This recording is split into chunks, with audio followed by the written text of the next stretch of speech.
Hey guys, welcome back to the Inflammation Nation. We are on what is probably the next to last episode of this mini series on labs that I would or would not spend my own money on. And today we're going to be talking about GI testing or stool testing specifically. And I say it that way because there are a lot of different tests that relate to different aspects of function of the gut. And stool testing is just simply one of those. And I know that we've talked about the GI system in bits and pieces throughout some of the episodes that we've done leading up to this point. And what I want to do is I just want to go over a couple of the fundamentals, talk a little bit about the main influences over gut health and gut function. And then we'll start working our way towards talking about stool testing, why it might be important, and so on. And so you might remember in past episodes, we talked about things like the brain-gut axis and how the brain has significant influence over things like, for example, gut motility, enzyme secretion, blood flow to the gut tissues as well, and the control of the muscular aspect of your intestinal system. And that causes propulsion, so being able to move food along the tube to the exit point, and also the control of the muscular sphincters, these circular muscles that are placed in different spots around the intestinal system to keep it compartmentalized. So for example, to keep the upper part, your esophagus, separate from your stomach, to keep your stomach separate from your small intestine, and to keep your small intestine separate from your large intestine and your colon.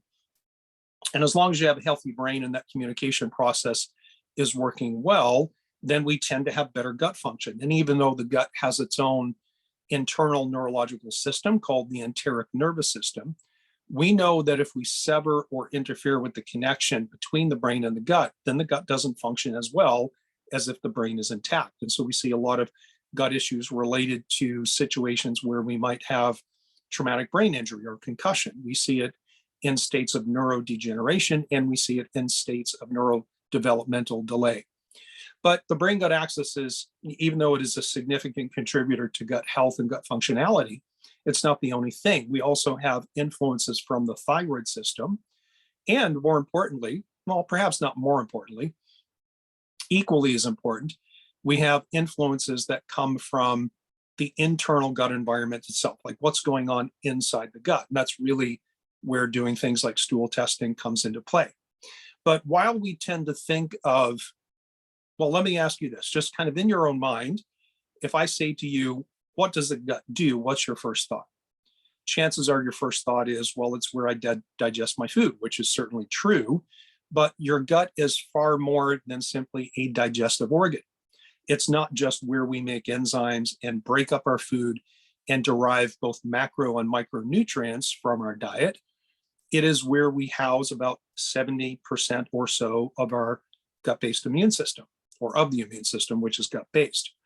And so I would encourage you to think of your GI system as having multiple dimensions or multiple aspects of function that span everything from digestive capacity to immunological function to hormone production of vitamins, minerals, neurotransmitters, and so on. It's really quite complicated. And if we go back to very old naturopathic principles, which tends to believe, and rightly so to a certain extent, that health begins in the gut, then it's very easy to understand why docs and other practitioners like me tend to do a lot of work with people's GI systems. And we tend to do a lot of stool testing. Not that we do stool testing on every person, although there's certainly doctors out there that do kind of like pre-planned programs, and they just do the same diagnostics on everyone, regardless of their presentation. Now, full transparency, do I do a lot of stool testing? Yes, I do. But that's because of the nature of the type of cases or the type of people that I work with, speaking about my one-on-one coaching practice. And so the reason why stool testing, and maybe I should preface it by saying good stool testing, makes it into my list of labs that I would spend my own money on. It's probably multiple reasons for that. One is because of the prevalence of GI related complaints, and I'll come back to that in a second. But two, just because of the centrality of gut health, not just from a digestive capacity, functional capacity, but from this immunological aspect. And one might argue that the immune function of the gut is perhaps more important than the digestive function. Truly, you can't separate them because they're different parts of the same system.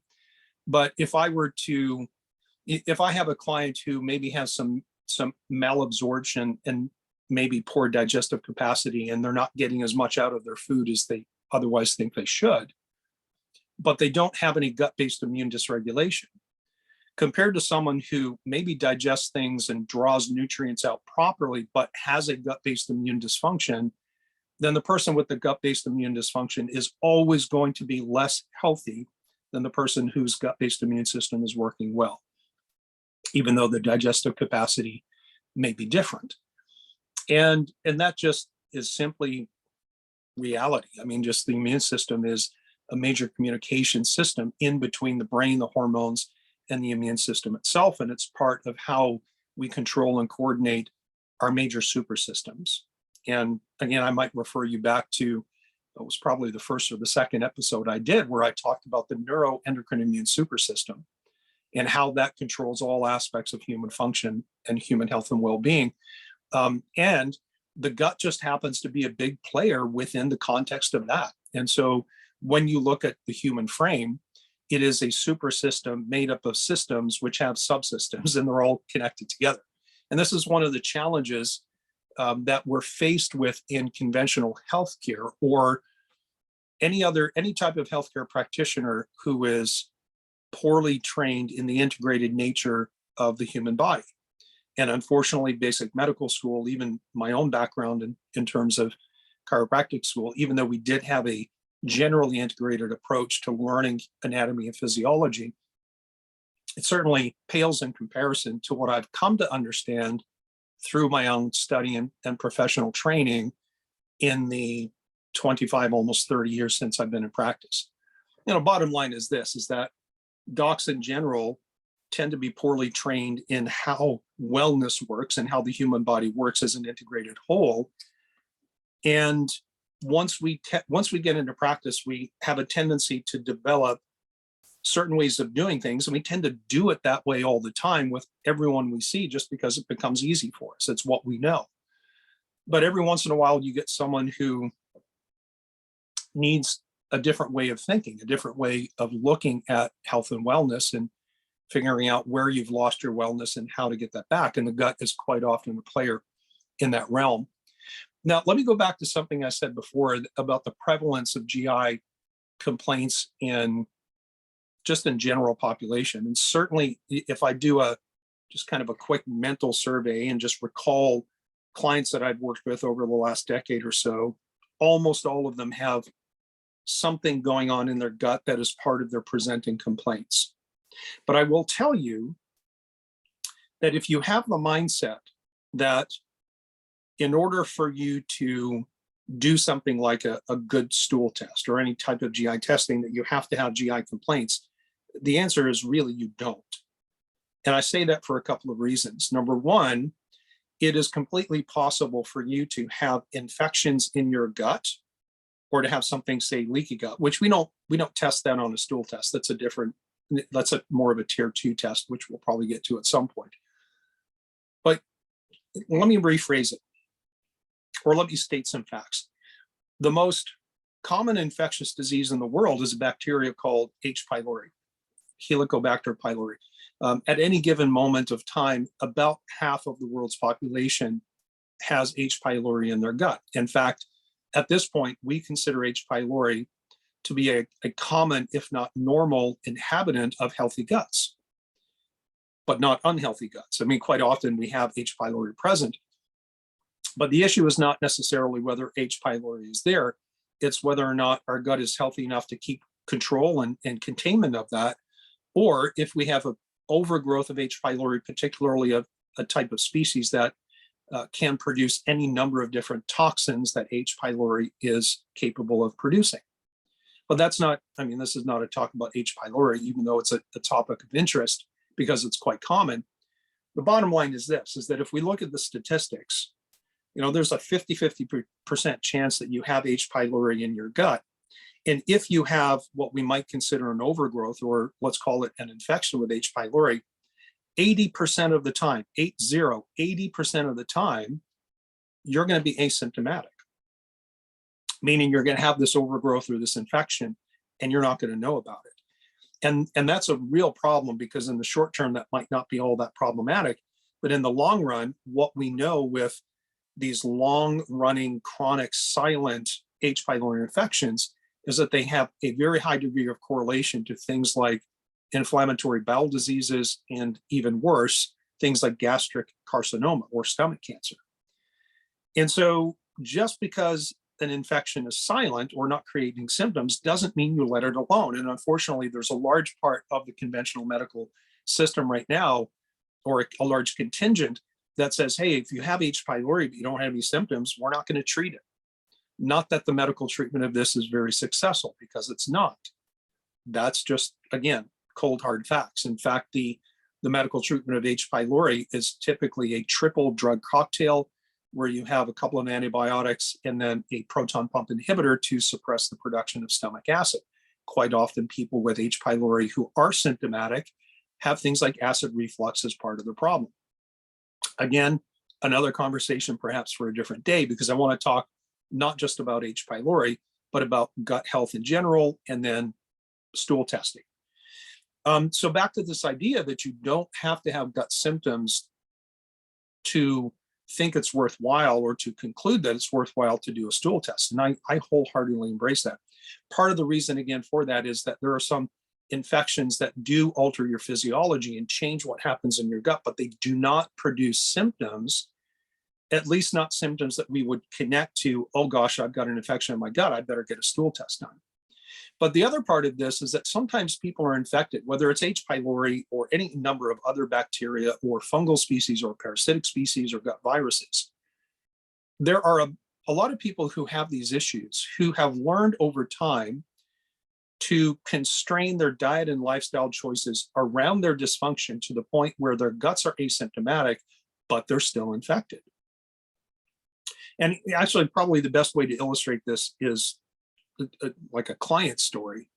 And this lady is perhaps one of the first people that I consulted with when I first started doing functional medicine. In fact, she was my daughter. I have one daughter.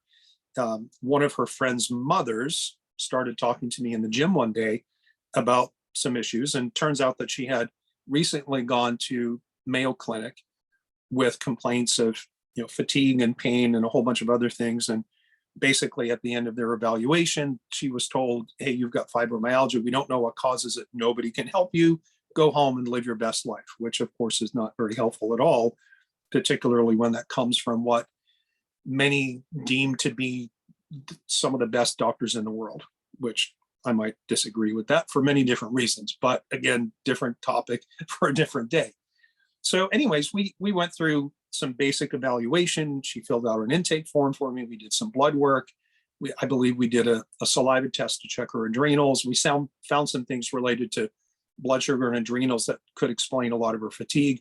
So we started working together, and after a period of about a few weeks, she was like no better. And I was crushed because I really wanted to help her. And this was one of my first clients. Now, granted, I was less seasoned than I am right now. I was less wise, less informed. So I would do things differently now than what I did back then. But nevertheless, I said, okay, we go back to the drawing board. And I started asking her about her gut and her diet. Yes, I understand I should have done that in the beginning. But again, I didn't know what I was doing, to be honest. I was doing my best and wanting to help people. But nevertheless, we started talking about her gut, and she said, well, I can only eat 5 things. And if I stray outside of that, then I get all these issues. And so we ended up doing a stool test, and turned out that she had multiple bacterial infections, a candida infection, which I don't find all the time, but she had one. And she had at least one, if not 2 parasites. And it turned out she was gluten sensitive. And we put her on a gut protocol, put her on a gluten-free diet. And I kid you not, within 2 weeks, her fatigue and pain levels were, if I remember correctly, about 75, 80% better. And she had just been told by one of the best clinics in the world, and I'm using air quotes around that, that nobody knew what caused her issues and nobody could help her. Some simple strategies made some very profound differences. But here's the lesson. She had no gut complaints at all. When I go back and look at her records and look at her symptom survey, the section where we ask all these questions about what's going on in the gut, it was all blank. It was all zeros on a scale of like 0 to 10 or 0 to 3. And so what I learned, and it was a very important lesson for me, is that sometimes people report no symptoms because they've learned to not do things that give them symptoms, that do give them symptoms, but it doesn't mean that there's not a problem there. And so I would encourage you, if you're thinking about yourself, and maybe you're just brushing it off and going, well, I don't need to do a stool test, my gut is fine. Maybe that's true, but maybe you have these stealth infections that can be there but produce no symptoms. Or maybe you have just learned consciously or unconsciously, subconsciously, better said, maybe you've just learned to work around it, and you've created a silent gut, a quiet gut, even though inside you have things that are contributing to maybe other complaints that you do have.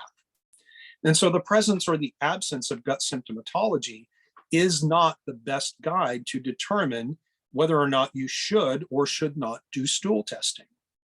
And if you do, and it comes back to be less than impressive, maybe you find nothing. Maybe you find a couple of things when you find you thought you were going to find a bunch of things. Maybe you thought you'd find a parasite, but you found a common bacteria.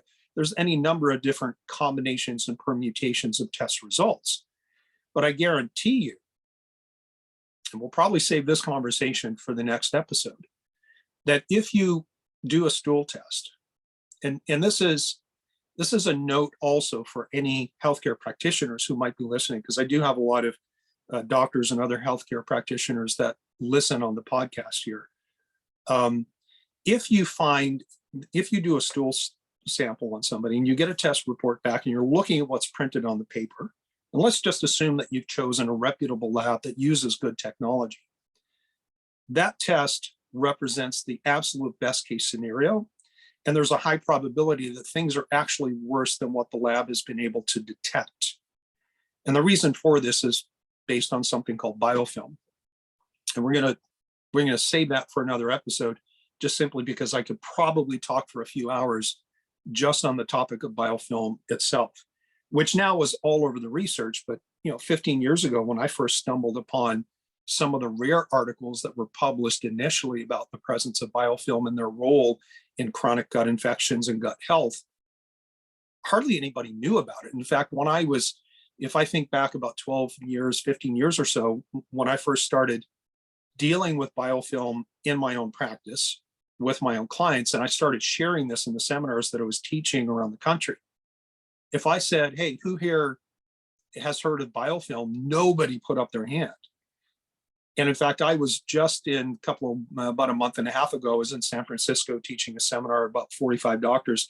And we got to a section where we talked briefly about gut health. It was on a different topic, but nevertheless, we end up talking about gut health in different scenarios, in different contexts anyways. And I asked the same question. I said, who here has heard of biofilm? And more than half the class put up their hand. And that's a radical difference. And a lot of it is simply because we have more being published on it. Now, nutraceutical companies that make nutritional supplements are making formulas to deal with this. And it's a real deal. So we'll save that for the next episode.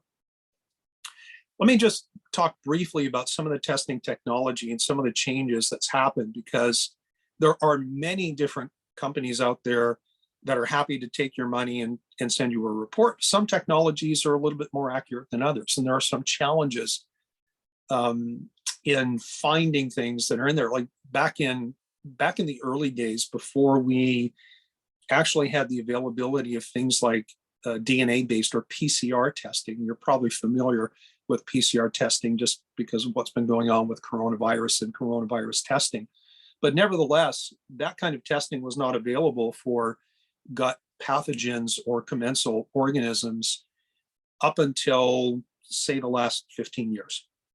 It might have been a little bit before that, but nevertheless, up until a certain point, we didn't have it. All we had was a laboratory technician sitting in a lab looking at your stool sample in a microscope, hoping to find little wigglies that they recognize. And they would count the number of little wigglies that they found in a gram sample of your stool, and that would then translate into an infection of a certain magnitude. But now we have far more sensitive technology. We have companies, and there's only a couple of them, that are using DNA-based testing. And it's literally about 1,000 times more sensitive than the results of even a well-trained laboratory technician working in a microbiology lab. And so give me a DNA-based test that's run by a computer with very high sensitivity and specificity. Give me that over a lab tech any day, because what if you had you're doing it's called culture and microscopy. Let's say that you do a stool test and the doctor that you're working with chooses culture and microscopy, and you send your sample in, and maybe you get the Monday hungover lab tech, or maybe they're just having a bad day and they're not really paying attention to their work and their mind is somewhere else. And there's any number of things that can go wrong when a human is looking through a spyglass. But when you are detecting DNA fragments, far more accurate, far more sensitive. And so we can have a lot more confidence, in my opinion. And I've spoken to a couple of different microbiologists about this, and they agree with this statement, that it is far more accurate, far more sensitive and specific to look at DNA fragments that are recognized by computer algorithms, as opposed to a human looking through a microscope trying to identify the number of microorganisms in a very small sample of stool. And this is, one of the challenges, that there are a lot of companies that are out there that are still doing culture and microscopy, or some version of that, because it's not that these are our only two options. There are other options of technology, things like MALDI-TOF, which is what I went to in between my phase when I started getting away from labs that did culture and microscopy to more sophisticated technology, until the PCR stuff started coming up. And so now, in my opinion, the labs that do the best job, and I'll name one, Diagnostic Solutions Lab is the one that I've been using almost exclusively for probably about 8 years or so now. And I have no financial connection to them. I just think that they do a good job, and I like the information that they give me as a clinician. It's very helpful for me in putting together personalized GI programs or protocols for people.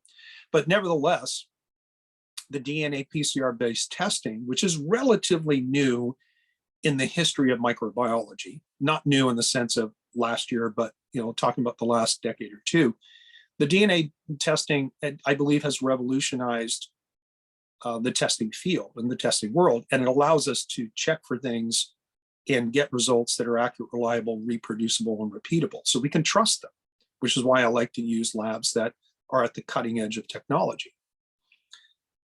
Now, having said all that, here's another challenge that I think the PCR testing tends to get around, and that is testing for parasites. In fact, and I'll tell you something that I've taught for years in my functional medicine seminars when we talk about GI health, is that when you're using non-DNA based testing to look for parasites, the recommendation is that you actually test 3 different stool samples that are collected on 3 different days.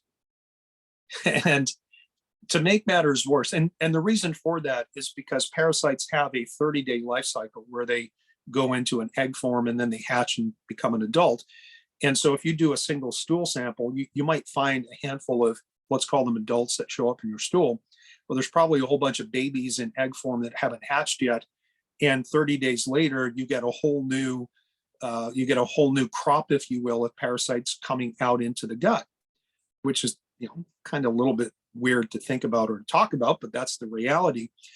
But what the literature said is, and I've read several papers on this, it's been a while since I did this kind of a literature review, but I did find several papers that talked about some of the challenges in parasitology. And one of them was, hey, start with a single sample is only going to catch a low percentage of the total load in someone's gut. That's why they recommend doing 3 samples on 3 different days. But one paper went further and said, hey, if you don't find a parasite in the first 3 samples, do another 3. But who on earth, who in the right mind, is going to tell their client, I need you to give me 6 different stool samples on 6 different days, and even then we might not find what we're looking for, even though it's really there.